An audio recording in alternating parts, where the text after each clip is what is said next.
नाज़रीन अस्सलाम वालेकुम, आपकी खिदमत में एक नई वीडियो के साथ आपका मेजबान हाज़िर है। नाज़रीन, मुस्लिम लीग नवाज की चहती चमची उज़्मा बुखारी को बड़ी तकलीफ है इमरान खान से और इमरान खान की अहलिया बुशरा बीबी से।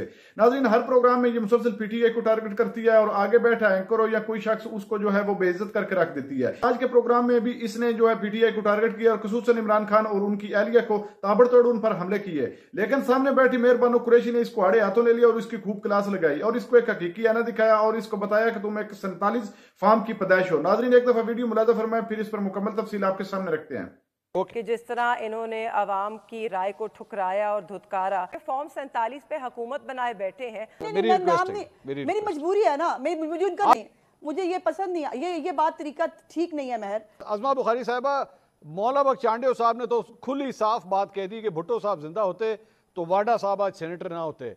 नवाज शरीफ साहब के तो होते हुए यहाँ पे आपकी पार्टी की जानिब से सपोर्ट के अंदर जो है आपका अपना वजीर दाखिला नहीं है, मोहसिन नकवी साहब वजीर दाखिला बन गए, सेनेटर बन गए, तो ये क्या हुआ अज़मा साहिबा? इसमें कौन सी मतलब ममनुआ बात हो गई? एक जो है वो शख्स है जो पॉलिटिक्स पहले इंटरिम रहा है, उसके बाद वो पॉलिटिक्स में जो है वो एंटर होना चाहता है। एक पॉलिटिकल पार्टी जो है, बल्कि पीपल्स पार्टी ने भी जो है वो उनको सपोर्ट किया, हमने भी सपोर्ट किया और वो सेनेटर बन गए। क्या इससे पहले कभी ऐसे सेनेटर्स नहीं बने? या सेनेटर्स जो हैं उनको बनाने का कोई खास फार्मूला है जिसके ऊपर हम पूरे नहीं उतरे? तो फिर तो आपका सवाल जायज़ है। और अगर ये है कि पूरी और वो बिला मुकाबला जो है वो मुंतखब हुए हैं, सो तमाम पॉलिटिकल पार्टीज जो हैं उनको उनकी अपॉइंटमेंट पे कोई एतराज़ नहीं था, तो इसमें मैं नहीं समझती कि इस पर मजीद कुछ ज़्यादा बात करने की ज़रूरत है। मुझे एक सिर्फ अगर सवाल करने की इजाज़त दीजिए। आपने कहा कि एक शख्स अगर पॉलिटिक्स में आना चाहता है तो उसमें क्या बुरी बात है, तो यानी मेरे ख्याल में उनकी पॉलिटिक्स के अंदर अगर कोई एंट्री है तो तभी से है जब से उन्होंने निगरान हुकूमत संभाली है। उससे पहले तो उनका मीडिया के अंदर ही एक एक्सपीरियंस है, ऐसा ही है ना? मतलब मुझे नहीं याद पड़ रहा कि इससे पहले कभी वो पॉलिटिक्स में थे, ऐसा ही है ना? जी बिल्कुल, हाँ बिल्कुल ऐसे ही है, वो कभी नहीं थे, कभी नहीं। तो इसका मतलब है जो है वो ग्रुप से ताल्लुक था। जी बेहतर, बात तो पूरी कर ले। जी बोलिए। ग्रुप से उनका ताल्लुक था, उनको एक ऑप्शन मिली, उनको जो है वो इंटरिम गवर्नमेंट के लिए जो है उनको नॉमिनेट किया गया और उन्होंने, मेरा ख्याल है कि उसके बाद यही फैसला किया और उनकी अच्छी थी, उनकी कारकर्दगी भी बेहतर थी। पंजाब के हवाले से जो मंसूबे थे उनको पूरा करने के हवाले से, और उन्होंने एक अच्छा टेन्योर अपना गुजारा। वैसे सोच रहा था अगर कभी मैंने करियर चेंज करना हो तो मेरा कोई प्रोस्पेक्ट बन सकता है कि मेरे पास कोई ऐसा रूट है कि मैं भी चंद महीनों के अंदर अगर पॉलिटिक्स में छलांग मारूं तो किसी दिन मैं पीसीबी का चेयरमैन बन जाऊं या मैं सेनेटर बन जाऊं? ये हो सकता है, मेरे लिए मुमकिन है, या आप नहीं समझते मेरे अंदर वो गुर्ब मौजूद है? नहीं, आप उससे नहीं, आप अपने आप को अंडर एस्टिमेट कर रहे हैं, आप उससे ज्यादा आगे जा सकते हैं। आपकी माशाल्लाह हर तरफ जो है वो बहुत जय जयकार है, आपको हर पॉलिटिकल पार्टी जो है वो ओन और अडॉप्ट करना चाहती है। तो आप जिधर भी जाएंगे आपको बिल्कुल आपका दस्ते खुले हैं। ये आपने बहुत अच्छा किया, मुझे आज मेरे ये गुर बता दिए, मेरे अंदर ये सलाहियतें मौजूद है। बहुत शुक्रिया आपका। मेहरबानो साहिबा, ये आप चांडियो साहब जब बात कर रहे थे, भुट्टो साहब की एग्जाम्पल दे रहे थे, आप उस वक्त कुछ कहना चाह रही थी, आपकी बारी नहीं आ सकी, प्लीज गो हेड, फिर मैं बाद में आपसे सवाल करता हूँ। आप पहले अपनी बात कर लीजिए। जी उस पर मैं आती हूँ, मगर सबसे पहले तो बिस्मिल्लाहिर्रहमानिर्रहीम, अस्सलाम वालेकुम एंड थैंक यू। मैं इतनी लुत्फ़अंदोज़ हुई हूँ पिछले 5 मिनट में, ये जो अल्फाज की कलाबाजियाँ जिसको लाइक वर्बल जिम्नास्टिक्स कहते हैं, वो सब देखकर बहुत मज़ा आया। So thank you to both of you. मैं जी सिर्फ ये कहना चाह रही थी, जब चांडियो साहब भुट्टो साहब की बात कर रहे थे, मैं बिल्कुल उनकी बात से सहमत हूँ, मगर उनको तो खुश होना चाहिए है कि आज वही अदलिया जिस पे दबाव था तब जब भुट्टो साहब का एक जुडिशल मर्डर हुआ, हम सब इस बात को तस्लीम करते हैं, काश के तब अदलिया इसी तरह खड़ी हो जाती तो आज बहुत चीज़ें मुख्तलिफ होती। एक तो भुट्टो साहब जिंदा होते, पाकिस्तान की सियासत ही मुख्तलिफ होती, यहाँ पर सियासत में शायद मुदाखलत ही ना होती। आज आपके सामने 6 जजों का ख़त है, किस तरह उनको ज़दोकोब किया गया, किस तरह उन पर दबाव था, दबाव के ज़रिए फ़ैसले होते हैं, उन्होंने तो जो जजेस हैं डिस्ट्रिक्ट कोर्ट्स के, सेशन कोर्ट्स के, उनका भी हवाला दिया कि उन पर भी दबाव है, उन्होंने केसेस का भी हवाला दिया। तो काश कि ये सब पहले हुआ होता, हम अपने लीडरान को महफूज रख सकते, हम उनको बचा सकते, हम पाकिस्तान की सियासत को किसी फ़र्क मोड़ पर इस वक्त पाते, और हम इस वापस ये जो दायरा है जिसका सफ़र ख़त्म ही नहीं होने को है, शायद वो दायरा ख़त्म हो चुका होता, टूट चुका होता तो बहुत बेहतर होता। मगर चांडियो साहब को तो आज खुश होना चाहिए है जी, उनके लीडर ने, जुल्फ़िकार अली भुट्टो साहब शहीद ने अपनी कुर्बानी दी, और आज उनकी कुर्बानी ही रंग ला रही है ना कि अदलिया को अपने माजी पर अफसोस है कि उन्होंने 40 साल बाद एक केस खोला, और आज वही अदलिया शायद उसी केस के खुलने से मुतासर होकर कह रही है कि हम वो इतिहास, वो दोबारा हम वो तारीख नहीं लिखेंगे, हम एक नई तारीख लिखेंगे जहाँ पे अदलिया मजबूती से खड़ी होगी और वो अपनी आज़ादी के लिए और इंसाफ के लिए खड़ी होगी। अज़मा साहिबा, कल बड़ा अहम दिन है, कल इस सिलसिले में जो है वो पहली हेयरिंग होने जा रही है और 7 रुकनी बेंच जो है वो इसकी समाअत करेगा। अब ये वो चीज़ नहीं है, ऑब्वियसली ये तो एक फैक्ट है ना कि ये वो चीज़ नहीं है जो वज़ीर आज़म या आपकी जो वफाकी हुकूमत है वो ये चाहती थी। वो तो बेसिकली वन मैन कमीशन बनाना चाहती थी। आपको नहीं लगता कि कल जब इसकी हेयरिंग होगी सुबह 10-11 बजे जब सिलसिला शुरू होगा तो हुकूमत के लिए वहाँ से मुश्किलात शुरू हो सकती हैं?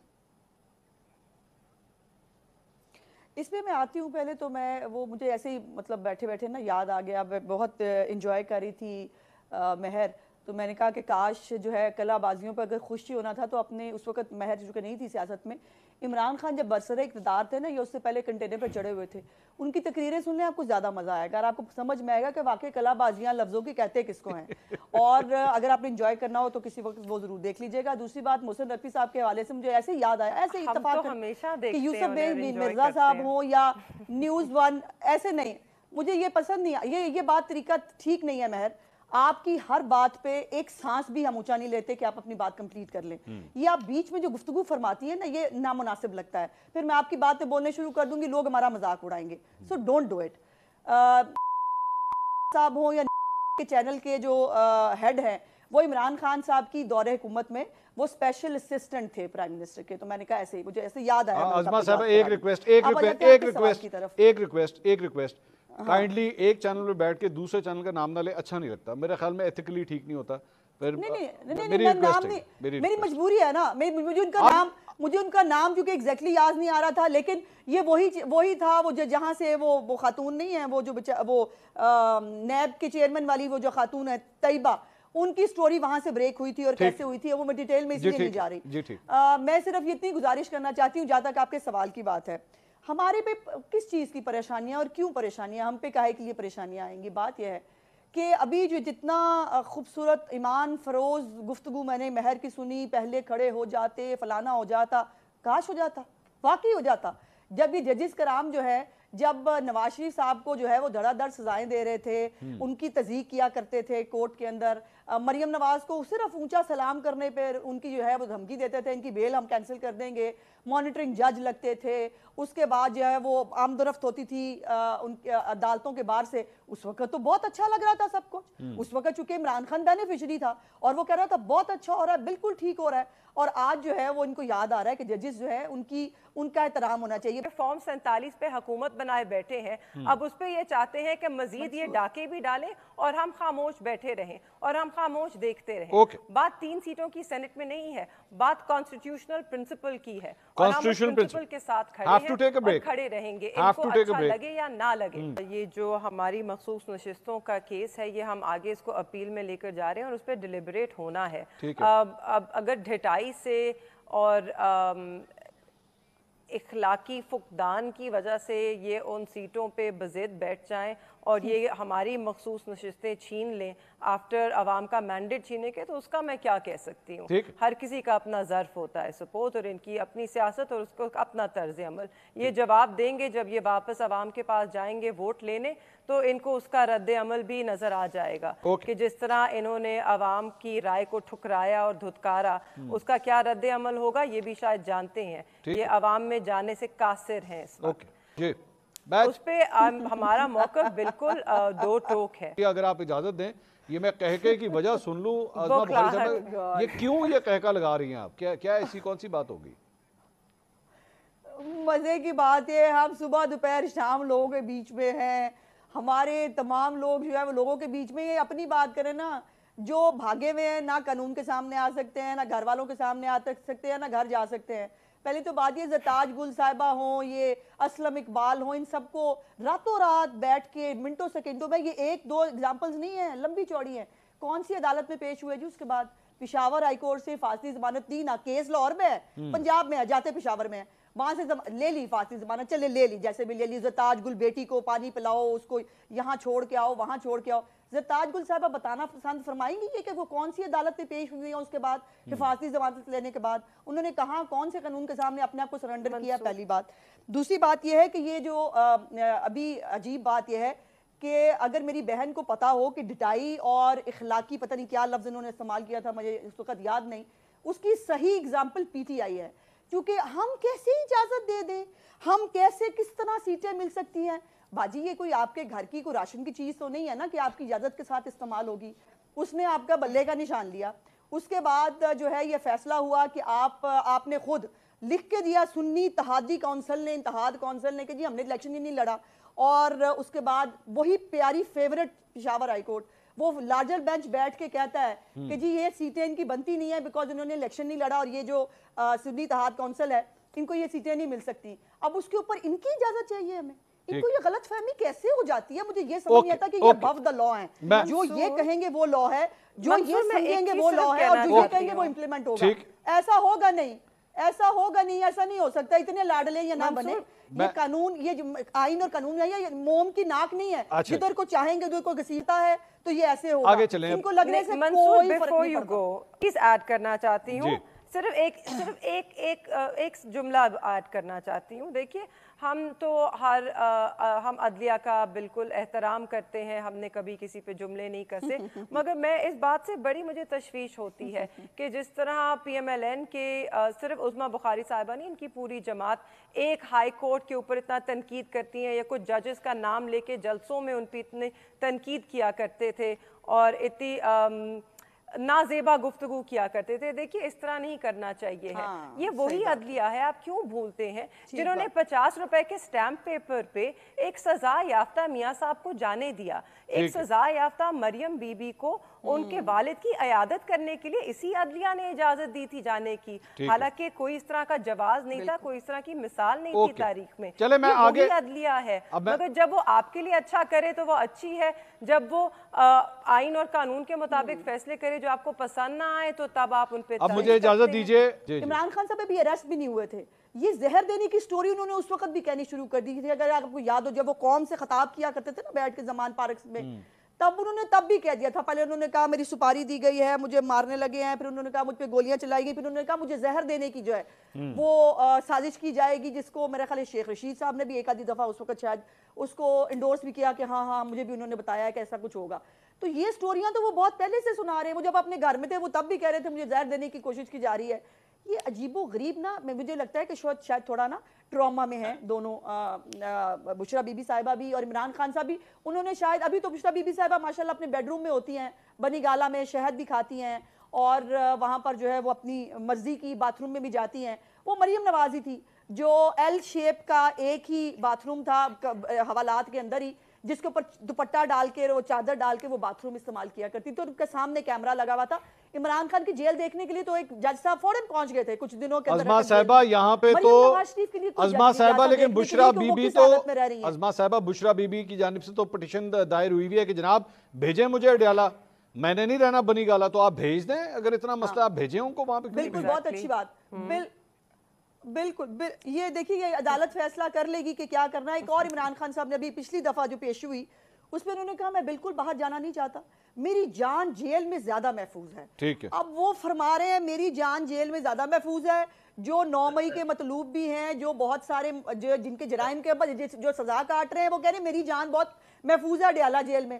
बुशरा बीबी साहबा अपने घर में अपने बेडरूम में बैठी हैं और वो कह रही है मेरी जान को बड़ा खतरा है, पहले फैसला तो कर लें कि इन्होंने करना क्या, खतरा है भी है कि नहीं। अब जहां तक खान साहब का सवाल है और जहां तक बाकी इन्होंने जो गुफ्तगू की उसका सवाल है, तो सबसे पहले तो बुशरा बीबी अपनी मर्जी से तो है ही नहीं बनी गाला में। अडियाला जेल जो कि पंजाब हुकूमत के नीचे आता है, उन्होंने खुद उन्हें मुंतकिल किया बनी गाला ये कह के कि हमारे पास जगह नहीं है। मगर कल 2 दिन पहले जो हाईकोर्ट में रिपोर्ट दायर की गई है, बुशरा बीबी की कैद के बाद, उनकी सज़ा के बाद कोई 40 या 40 से 141 जो खवातीन हैं 141 खवातीन की जगह तो इनको मिल गई, तो एक बुशरा बीबी के लिए इनको जगह नहीं मिली। अगेन इससे इनकी संजीदगी और इनकी नीयत जाहिर होती है, जो आज इनकी गुफ्तगू में भी छलक रही है इनकी नीयत। उसके बाद जहां तक the boy who cried wolf अगर आप बात करें कि शेर आया, तो आपके सामने है शेर किस तरह आया पंजाब में, मगर आपके सामने ये भी है कि इमरान खान साहब पे कातलाना हमला हुआ, कि आप इससे पीछे हटेंगे कि कातलाना हमला नहीं हुआ। अच्छा, मैं पे गोलियां चलाई, जल्दी से जवाब देना है। जुडिशल कॉम्प्लेक्स में जो हुआ ये सब हुआ, तो ये सिर्फ हवा में बातें नहीं है, ये बहुत सीरियस खदशात हैं और हम देख चुके हैं इनके मंदिर। जल्दी से, तो ये किस किस्म की गुफ्तगू जल्दी से अज़मा साहिबा, बी क्विक बोलें, जल्दी से बोलें। जी हम जब ये अडियाला में मोहतरमा जो है वो अडियाला से बनी गाला गई थी, हम उस वक्त हुकूमत में नहीं थे, सुना है मैंने 2-2.5 घंटे जो सुपरिटेंडेंट जो जेल है उनके कमरे में बैठकर बुशरा बीबी साहबा किसको फ़ोन कर रही थी, किससे क्या बातें कर रही थी और उसके बाद बनी गाना जाने का फैसला कैसे हुआ। मेरा ख्याल है बुशरा बीबी साहबा को तो ज़्यादा पता होगा, उनसे किसी वक्त जो है मुनासिब वक्त में पूछ लीजिएगा, वो बता देंगे आप। ठीक नाज़रीन, आपने वीडियो मुलाज़ा फरमाई। नाज़रीन, इस तरह की लोटियों को कोई असर तो नहीं होता, तकरीबन हर प्रोग्राम में इसकी बेइज्जती होती है, इसकी चतरोल होती है, लेकिन इसको कोई फर्क नहीं पड़ता। आने वाले प्रोग्राम में भी इसकी जुबान उसी कैंची की तरह ही चलती है, इसको कोई थोड़ा सा भी फर्क नहीं पड़ता। लेकिन आज मेहरबान कुरैशी ने इसको हकीकी आना दिखाया है। नाज़रीन, मुस्लिम लीग नवाज की आदत बन चुकी है और इनके अंदर सिर्फ एक ही बात इसी वक्त चल रही है, पहले भी यही चल रही थी कि पीटीआई को टारगेट करना, इमरान खान पर ताबड़तोड़ हमले करने, इमरान खान की अहलिया पर ताबड़तोड़ हमले करने। इसके सिवा ना इनका कोई मंशूर है, हत्ता कि इन लोगों को तो शर्म भी नहीं आती कि हमें अवाम ने रिजेक्ट कर दिया है। हम 147 फार्म के जरिए कौम पर मुसल्लत हुए हैं, वाज़ेह धांधली इन्होंने की है, अवाम ने तो इनको एक बुरी तरह शिकस्त दी है, लेकिन इनको शर्म नहीं आती, फिर भी आपने कैद और अपनी पार्टी की चापलूसी में लगे रहते हैं। नाज़रीन, सुषमा बुखारी की तो क्या ही बात है, जिंदगी में इसने कभी भी अपनी जुबान से सच्चा लफ्ज़ नहीं निकाला है, हमेशा आपने कैद और अपनी क़यादत की जो है वह चापलूसी में लगी रहती है और मुसलसल पीटीआई को टारगेट करती रहती है। नाज़रीन, इसमें थोड़ी सी हया नहीं है, औरत होने के हया कर लेता है, वो भी इसमें नहीं है। मुसलसल चाहे आगे मर्द रात कोई भी जो है जिस तरह मेहरबान कुरैशी थी, लेकिन ये बात नहीं आती। कोई शख्स जब थोड़ी सी बात करने की कोशिश करता है तो आगे से ऐसे जैसे तुम हदीस सुना रही हो, उसको कहती है कि मुझे बात करने दो, मुझे बात करने दो। नाज़रीन, थोड़ा सा सेंस नाम की चीज होती है। इस तरह के जहल और अनपढ़ हुक्मरान जब कौम पर मुसल्लत होते हैं तो उस कौम का कोई हाल नहीं होता। नाज़रीन, ये चोर हैं और चोरी शुदा कमेंडर्स के जरिए कौम पर मुसल्लत हो गए हैं और इनको शर्म नहीं आती कि हम किस तरह प्रोग्राम में बैठकर बढ़ के मारते हैं। इमाम ने तो रिजेक्ट कर दिया, लेकिन क्या ही बात है। नाज़रीन, अल्लाह ताला इस मुल्क का हाफिज है, इन जालिमों से अल्लाह ताला इस मुल्क की और इस कौम की जान छुड़वाए और अल्लाह ताला इस पाकिस्तान को शादो आबाद रखे और तरक्की की राह पर गामजान करे। नाज़रीन, ये लूटने में और इस मुल्क पर जुल्म ढाने में कोई कसर नहीं छोड़ेंगे और ना इन्होंने पहले कोई कसर छोड़ी है। अल्लाह ही है अब हम पर और हमारे मुल्क पर मेहरबानी करें। नाज़रीन, आपने वीडियो मुलाज़ा फरमाई है। नाज़रीन, मेहरबान कुरैशी के बारे में आपकी क्या राय है? क्या मेहरबान कुरैशी ने जितने बातें की हैं वो हकीकत पर मबनी है या उन्होंने कोई झूठ बोला है या उन्होंने भी अपनी पार्टी की चापलूसी की है? वीडियो के कमेंट सेक्शन में अपनी कीमती राय लाजमी दीजिए और अगली वीडियो तक आपने मेजबान को दीजिए इजाजत। अल्लाह हाफिज।